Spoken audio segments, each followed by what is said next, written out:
Hello student. आज हमारे पास एक और टॉपिक है चैप्टर नंबर 10 का, यानी बायोकेमिस्ट्री का। वो है प्रोटीन।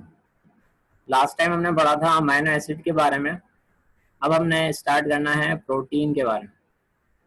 तो प्रोटीन क्या होते हैं? बेसिकली आपको बहुत सारी चीज़ों के बारे में पता है प्रोटीन के बारे में, क्योंकि आपने इसको बायो में पढ़ा हुआ होगा। कुछ तस्वीरें यहाँ पे आपको नज़र आ रही होंगी, जैसे फिश का मीट है, बीफ है, एग्स है, मिल्क है, ग्रेन्स हैं। ये सारी चीज़ें वो हैं जहाँ पर हमें प्रोटीन मिल सकता है, और हमें इन्हीं के थ्रू प्रोटीन जो है, हमारी बॉडी की रिक्वायरमेंट इन्हीं के थ्रू प्रोटीन मिलता है, ताकि हमारी बॉडी में प्रोटीन पहुँच जाए। तो प्रोटीन आपके सिलेबस में भी, एक केमिस्ट्री के सिलेबस में भी प्रोटीन मौजूद है। प्रोटीन क्या है उसके बारे में पढ़ते हैं, उसकी क्लासिफिकेशन वगैरह। तो लेट्स स्टार्ट। तो सबसे पहले कंटेंट देख लें, आपने क्या क्या क्या पढ़ना है। सबसे पहले पढ़ना है introduction of protein, peptide linkage, जो हमने आपको पहले भी बताया था अमीनो एसिड्स के स्लाइड्स के टाइम पर। फिर इसके बाद लास्ट में पढ़ेंगे हम classification of protein. So what are proteins? Proteins are polymers in macromolecules of alpha amino acids. जो हमारे अमीनो एसिड्स होते हैं, amino acid basically they are called monomers of protein, मतलब स्मॉलर मॉलिक्यूल्स होते हैं। जब ये मोनोमर्स कंबाइन होके मैक्रो मॉलिक्यूल्स बनाते हैं, माने इन मैक्रो मॉलिक्यूल्स को हम कहते हैं प्रोटीन्स, क्योंकि जब छोटे छोटे मॉलिक्यूल कंबाइन होकर एक बड़ा मॉलिक्यूल बनता है, इस प्रोसेस को हम कहते हैं पॉलीमराइजेशन। और इन पॉलीमराइजेशन के थ्रू जो प्रोडक्ट बनेगी उसको हम कहेंगे पॉलीमर्स। तो प्रोटीन्स क्या हैं? पॉलीमर्स हैं। किनके? अमीनो एसिड्स के। Amino acids are bonded through peptide linkage. ये जो अमीनो एसिड्स से पॉलीमर्स, ये प्रोटीन बन रहे हैं, तो ये प्रोटीन अमीनो एसिड से बनते किस तरह से हैं? उस अमीनो एसिड्स के दरमियान एक प्रेजेंट होता है बॉन्ड, जिसको हम कहते हैं पेप्टाइड लिंकेज, यानी इसको हम कंडेंसेशन पॉलीमराइजेशन कहते हैं। दो तरह की पॉलीमराइजेशन आपने पढ़ी होगी, एक एडिशन पॉलीमराइजेशन और दूसरी कंडेंसेशन पॉलीमराइजेशन। एडिशन पॉलीमराइजेशन में जब दो मोनोमर्स मिलते हैं तो उससे कोई एडिशन प्रोडक्ट, एक और एक्स्ट्रा कोई प्रोडक्ट नहीं बनती। लेकिन कंडेंसेशन पॉलीमराइजेशन के अंदर हमें एक बाय प्रोडक्ट भी मिलती है, जैसे कि वाटर। तो आपने देखा जब अमीनो एसिड्स कंबाइन होते हैं पेप्टाइड लिंकेज के थ्रू, तो उसके साथ साथ प्रोटीन तो बनता है, लेकिन हमें वाटर मॉलिक्यूल भी मिलते हैं। जब भी कोई भी पॉलीमराइजेशन हो जिसमें हमें वाटर जब बाय प्रोडक्ट मिले, उसको हम कहते हैं कंडेंसेशन पॉलीमराइजेशन। ठीक है, तो अमीनो एसिड्स पेप्टाइड लिंकेज के थ्रू कंबाइन होके बनाते हैं प्रोटीन्स। अब अमीनो एसिड्स के कितने टाइप्स पढ़ाए थे? 20 टाइप्स होते हैं अमीनो एसिड्स के, जो लिंक्ड होते हैं अलग अलग तरीके से, जिससे हमें बहुत सारे टाइप्स के प्रोटीन मिलते हैं। numerous ways to form vast variety of proteins, यानी जब 20 टाइप के अमीनो एसिड हैं, तो अब ये डिफरेंट डिफरेंट टाइप से लिंक करेंगे तो यकीनन हमें बहुत सारे टाइप के प्रोटीन मिलते हैं। ठीक है, इसके साथ साथ in general molecular mass of protein range from 34,000 daltons to 50 lakhs daltons। यानी जो प्रोटीन्स का जो मोलिकुलर मास होता है वो 34,000 डेल्टन से लेकर 50 लाख डेल्टन तक हो सकता है। क्योंकि आपके सिलेबस में डेल्टन का जिक्र है, बेसिकली 1 डेल्टन 1 AMU के बराबर होता है। अगर आप 1 AMU में भी लिखते हैं, यानी इस डेल्टन की जगह AMU लिखते हैं, तो भी गलत नहीं होगा। तो हम 1 DA यानी 1 डेल्टन इक्वल टू 1 AMU होता है। ठीक है, यूनिफॉर्म जो इसका मास होता है वो इक्वल टू 1, यानी 1 AMU बोले या 1 यूनिट बोले, एक ही बात है। इसके बाद आपको कुछ एग्जाम्पल दे देते हैं। एक है एग एल्ब्यूमिन। इसका जो मॉलिक्यूलर मास है वो होता है 43,000 डेल्टन। ये एग में पाया जाता है प्रोटीन। एक होता है सीरम एल्ब्यूमिन, ये हमारे ब्लड के अंदर पाया जाता है। इसका जो मॉलिक्यूलर मास होता है वो 70,000 डेल्टन कहलाता है या होता है। Next slide, peptide linkage. Peptide linkage अब क्या होता है, अगर आपको इसके बारे में पहले भी नॉलेज है कि हमारे पास दो सेम अमीनो एसिड के मॉलिक्यूल एक मॉलिक्यूल का कार्बोजाइलिक ग्रुप यानी OH दूसरे अमाइनो एसिड का जो अमाइनो ग्रुप है वो अमाइनो ग्रुप का H और कार्बोजाइलिक एसिड का OH ये दोनों जो हैं वो मिलके वाटर फॉर्म करते हैं और नाइट्रोजन का ये बॉन्ड खुल जाता है, कार्बन का ये बॉन्ड खुल जाता है, फिर ये दोनों आपस में बॉन्ड बना लेते हैं जिससे हमें एक बड़ा मॉलिक्यूल मिल जाता है। अब ये कार्बोजाइलिक ग्रुप का बॉन्ड कार्बन का और नाइट्रोजन का जो बॉन्ड खुला इन्होंने आपस में बॉन्ड कर लिया, तो ये वाला जो पार्ट हमारा बना वो क्या कहलाएगा, पेप्टाइड बॉन्ड प्लस H2O, यानी यहाँ से रिलीज हो रहा है H2O। इनके पॉलीमराइज होने के साथ साथ बाय प्रोडक्ट मिल रही है water, therefore it is also known as condensation polymerization. तो peptide linkage is the result of condensation polymerization. ये जो पेप्टाइड लिंक बनता है वो कंडेंसेशन पॉलीमराइजेशन के बाद ये बॉन्ड बनता है, ठीक है। इस बॉन्ड को पेप्टाइड बॉन्ड या पेप्टाइड लिंकेज भी हम कहते हैं। Next, classification of protein. Proteins को क्लासिफाई किया गया है अकॉर्डिंग टू फिजियोकेमिकल क्लासिफिकेशन। क्या मतलब क्या होता है, रिकमेंडेड, ये अमेरिकन एक सोसाइटी है, American society of biological chemist and American physiological society, ये दो ऐसी हमारे पास ऑर्गेनाइजेशन है जिन्होंने प्रोटीन को क्लासिफाई करने का वे हमें बताया। तो इन्होंने प्रोटीन को 3 तरह से क्लासिफाई किया है, एक है सिंपल प्रोटीन, दूसरा है कॉन्जुगेटेड प्रोटीन और थर्ड है ड्राइव्ड प्रोटीन, ठीक है। तो स्टार्ट करते हैं हम। सिंपल प्रोटीन क्या होता है? सिंपल प्रोटीन वो होते हैं ऑन हाइड्रोलाइसिस, यानी जब हम वाटर के थ्रू इसको हम हाइड्रोलाइज करें, they give only alpha amino acid और देयर डेरिवेटिव्स। यानी जो भी प्रोटीन हाइड्रोलाइज होगा तो हाइड्रोलाइसिस होने की वजह से हमें मिलेगा सिंपल अमाइनो एसिड मिलेंगे, यानी अल्फा अमाइनो एसिड हमें, यानी नॉर्मल अमाइनो एसिड हमें मिलते हैं। तो जब हाइड्रोलाइज करें किसी प्रोटीन को अल्फा अमाइनो एसिड मिले तो वो कहलाते हैं simple proteins. Simple protein are further classified on the basis of their solubility and heat coagulability। हम सिंपल प्रोटीन को मजीद क्लासिफाई करते हैं इसके solubility की बेसिस के ऊपर और हीट कोगुलेबिलिटी की बेसिस के ऊपर। मतलब जब उसको मिलेगी प्रोटीन को तो वो कोगुलेट हो जाएंगे, मतलब वो उनके मॉलिक्यूल बहुत सारे आपस में आके जमा हो जाएंगे, गाढ़ा हो जाएगा, इसको हम ऐसा कह सकते हैं। तो उस बेसिस के ऊपर क्लासिफाई किया है। तो ये कुछ हमारे पास क्लासिफिकेशन है। सबसे पहले है एल्ब्यूमिन्स, ये वाटर सॉल्युबल है। एंड टिप इट आउट का मतलब होता है कि वो जब हम कंसंट्रेट कोई अमोनिया सॉल्यूशन उसमें ऐड करेंगे तो इसके अनसोल्युबल पार्टिकल बन जाएंगे। पिप इट आउट का मतलब होता है अनसोल्युबल पार्टिकल।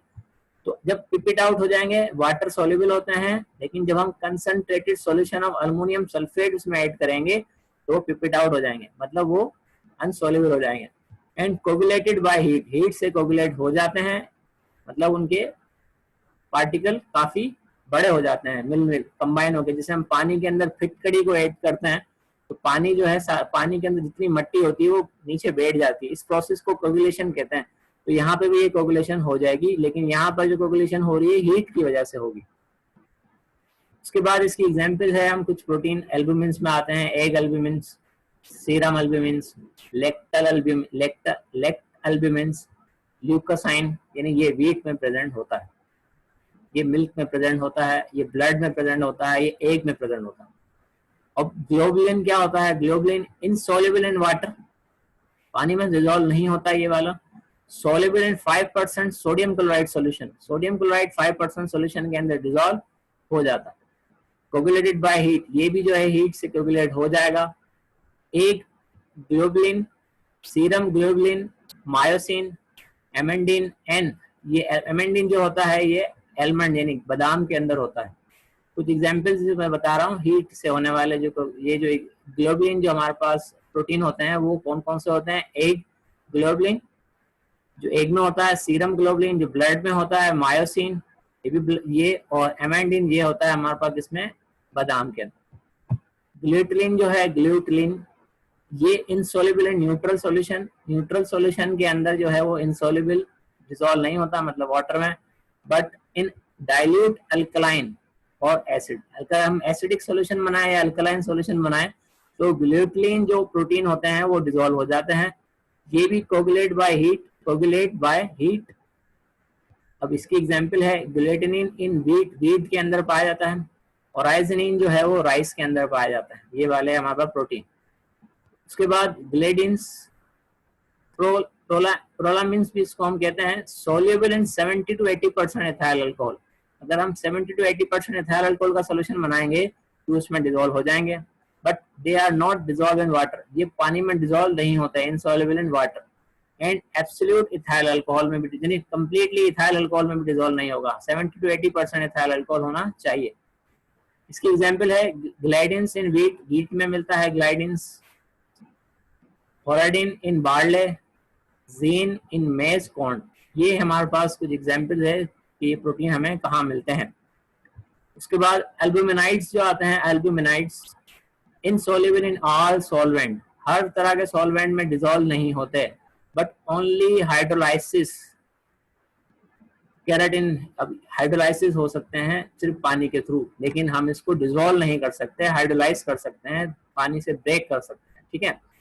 अब एग्जाम्पल है केराटिन, ये हेयर्स में होता है, हॉर्न्स के अंदर होता है, फीदर्स में होते हैं, नेल्स में होता है, केजीन में होता है, कोलेजिन्स के अंदर पाया जाता है।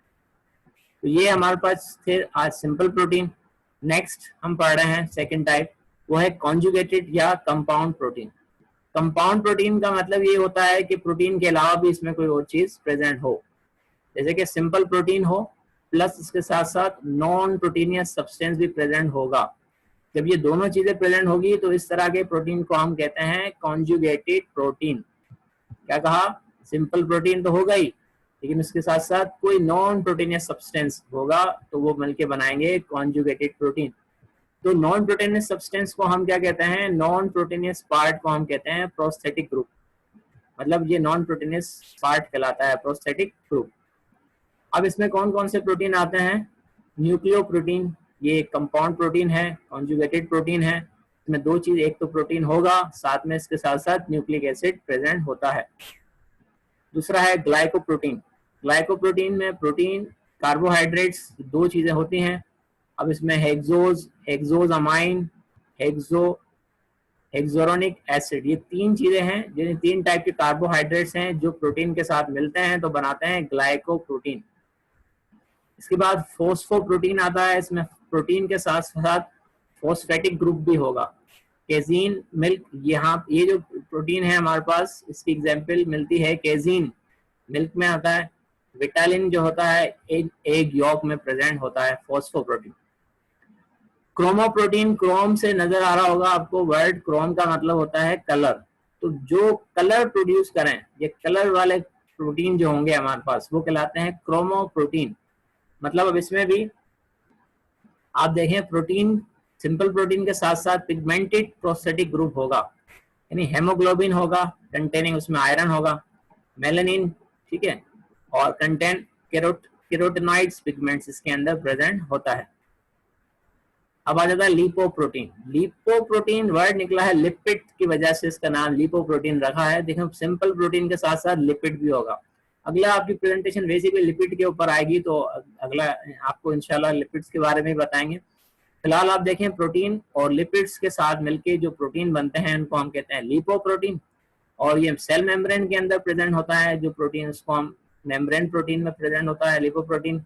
और एडिपोज टिश्यूज जो होते हैं हमारे पास, उसके अंदर भी ये लिपोप्रोटीन प्रेजेंट होते हैं। अब आ जाते हैं third, derived protein. Derived protein में बेसिकली ये जो प्रोटीन है जो खुद से नहीं बनते, नेचुरली नहीं बनते, इसको हमें किसी ना किसी फिनोमिना के थ्रू जो है बनाना पड़ता है। या तो हम फिजिकली इसको बनाएं, या फिर हम इसको जो है वो केमिकली ब्रेक करके भी बना सकते हैं। ये नेचुरली नहीं बनता, मतलब नॉट नेचुरली अकरिंग, ठीक है, नॉट नेचुरली अकरिंग, ये नेचुरली नहीं बनते। These are protein drive from simple और कॉन्जुगेटेड प्रोटीन।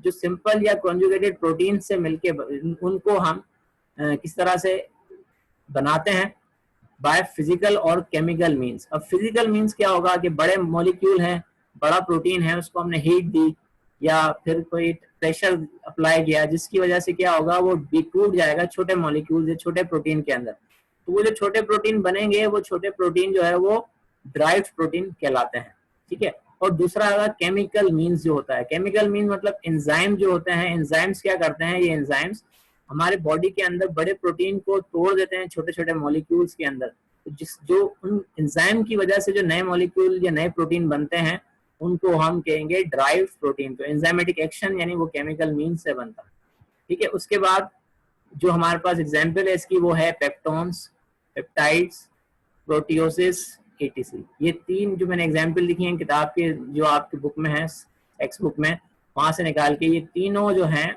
ड्राइव प्रोटीन कहलाते हैं। मतलब ये नेचुरली नहीं होता है बल्कि इनको फिजिकल या केमिकल मीन्स के थ्रू जो है बनाया जाता है या बनते हैं। नेक्स्ट, अब क्लासिफिकेशन बेस्ड ऑन फंक्शंस। अब फंक्शन की बेसिस पे भी इनकी क्लासिफिकेशन की गई है। एंजाइम्स, एंजाइम्स का मतलब आपको पता है ये क्या होते हैं, बायोलॉजिकल कैटलिस्ट। तो एंजाइम्स भी प्रोटीन होते हैं, ये बायोलॉजिकल कैटलिस्ट का काम करते हैं। एग्जाम्पल हमारे पास जो आती है वो अमाइलेज, प्रोटेज, लाइपेज, ऑक्सियो रिडक्टेज। यहाँ अमाइलेज आपको हमने पढ़ाया भी था, कहाँ पर, जब हमने पढ़ा था कि मिथेनॉल को हम या अल्कोहल को किस तरह से प्रिपेयर करते हैं। एंजाइम्स याद होगा आपको, वहां प्रिपेयर होता है डिफरेंट टाइप के एंजाइम्स की मदद से, ठीक है। अमाइलेज भी वही एक, वहां पे भी आपने पढ़ा था उसके बारे में। सेकेंड, स्ट्रक्चरल प्रोटीन आता है। स्ट्रक्चरल प्रोटीन, प्रोटीन होता है, इसका काम क्या होता है, provide structure, support in tendons, bones and muscles. ये हमारे पास एक स्ट्रक्चर प्रोवाइड करते हैं, हमारे मसल्स को, हमारे बोन्स को सपोर्ट प्रोवाइड करते हैं ये प्रोटीन। कोलेजन और केराटिन भी एग्जाम्पल हैं इनकी। स्टोरेज प्रोटीन, ये क्या करते हैं, टू स्टोर वेरियस सब्सटेंस, बहुत सारे सब्सटेंस को स्टोर करते हैं। तो इसके एग्जाम्पल है हमारे पास ferritin stores iron in, ferritin stores, ये क्या स्टोर करते हैं, आयरन इन स्प्लीन। हमारे स्प्लीन जो होता है एक ऑर्गन है हमारे बॉडी के अंदर, उसके अंदर आयरन को स्टोर करता है। कौन से, फेरेटिन, ये कहलाता है स्टोरेज प्रोटीन। थर्ड आता है ट्रांसपोर्ट प्रोटीन। ट्रांसपोर्ट प्रोटीन क्या होता है, bind and transport specific substance in blood and other body fluid. ये क्या करते हैं, बाइंड करते हैं एंड ट्रांसपोर्ट भी करते हैं स्पेसिफिक सब्सटेंस को इन ब्लड, ब्लड के अंदर ट्रांसपोर्ट करते हैं और दूसरे जो बॉडी फ्लूइड होते हैं उसके अंदर भी ट्रांसपोर्ट करते हैं सब्सटेंस को। ये क्या आ जाता है हमारे पास, हेमोग्लोबिन और एल्बुमिन। ये दो हमारे पास ऐसे प्रोटीन हैं जो ट्रांसपोर्ट प्रोटीन कहलाते हैं। Respiratory protein, help in respiration, नाम से जाहिर हो रहा होगा ये रेस्पिरेशन में हेल्प करते हैं। ये एग्जांपल्स में हमारे पास हेमोग्लोबिन, काइटोक्रोम, हेमोकाइसिन, हेमोसिन और मायोग्लोबिन, ये चार हमारे पास एग्जांपल हैं किसकी, रेस्पिरेटरी प्रोटीन्स की। हार्मोन्स, बेसिकली हार्मोन्स भी प्रोटीन होते हैं। इनका काम होता है रेगुलेशन ऑफ मेटाबॉलिज्म, जो मेटाबॉलिज्म हो रहा है, ब्रेकडाउन ऑफ सब्सटेंस, ब्लड का बनना, ग्लूकोज का बनना, ये सारे प्रोसेस जो है वो मेटाबॉलिज्म के अंदर आते हैं। तो मेटाबॉलिज्म, रेगुलेशन ऑफ मेटाबॉलिज्म करते हैं ये हार्मोन्स। और ये हमारे पास कहलाते हैं इंसुलिन। इंसुलिन एक प्रोटीन है। Glycogen, regulate glucose and fat. Glycogen का और इंसुलिन का क्या काम होता है, इंसुलिन क्या करता है, बॉडी में ग्लूकोज को रेगुलेट करता है और ग्लाइकोजन जो है वो फैट को रेगुलेट करते हैं। ये दोनों हार्मोन्स प्रोटीन कहलाते हैं। उसके बाद हमारे पास है contractile protein, help in movement of muscles, muscles की मूवमेंट में हेल्प करते हैं कॉन्ट्रेक्टाइल प्रोटीन, और ये कहलाते हैं मायोसिन। मायोसिन, ठीक है। उसके बाद एंटीबॉडीज आ जाती हैं। आजकल बड़ा जिक्र होगा कोरोना वायरस के हिसाब से कि हमारी बॉडी में कुव्वत मदाफत, एंटीबॉडीज जिसको हम कहते हैं, वो प्रोड्यूस होना। तो एंटीबॉडीज खुद क्या होती हैं, प्रोटीन्स होते हैं। ये वो प्रोटीन होते हैं जो हमें, हमारे बॉडी के डिफेंस सिस्टम का काम करते हैं, ठीक है। अब मैं आपको बता रहा हूँ, antibodies proteins form in response to antigens for foreign body. जैसे कोई फॉरेन बॉडी मतलब कोई वायरस या किसी बैक्टीरिया का हमारी बॉडी में आ जाए, आने के बाद उसको किल करते हैं एंटीबॉडीज, यानी वो हमारे पास प्रोटीन, ठीक है ना। तो उसके बाद इसकी एग्जांपल है ग्लोबुलिन। ग्लोबुलिन जो है ये एक हमारे पास एंटीबॉडी यानी प्रोटीन होता है जो बाहर से आने वाले जरासीम को या बैक्टीरिया वायरस इसको क्या करता है, किल करता है, एंटीबॉडीज का काम करता है। ओके बेटा, अब आज ये प्रोटीन के बाद नेक्स्ट हमारे पास इंशाल्लाह टॉपिक आएगा लिपिड्स का। उसके बाद एक और टॉपिक रह जाता है विटामिन्स का, फिर इंशाल्लाह हम चैप्टर 11 के ऊपर आएंगे। इस दौरान अगर आपको कोई क्वेश्चन पूछना हो तो you can ask through your group. WhatsApp group जो बना हुआ है आप उसमें सवाल पूछ सकते हैं। इसके अलावा आप मैथ चैनल जो यूट्यूब का चैनल है उसके अंदर भी आप कमेंट सेक्शन में सवाल कर सकते हैं। ओके बेटा, थैंक यू, अल्लाह हाफिज़।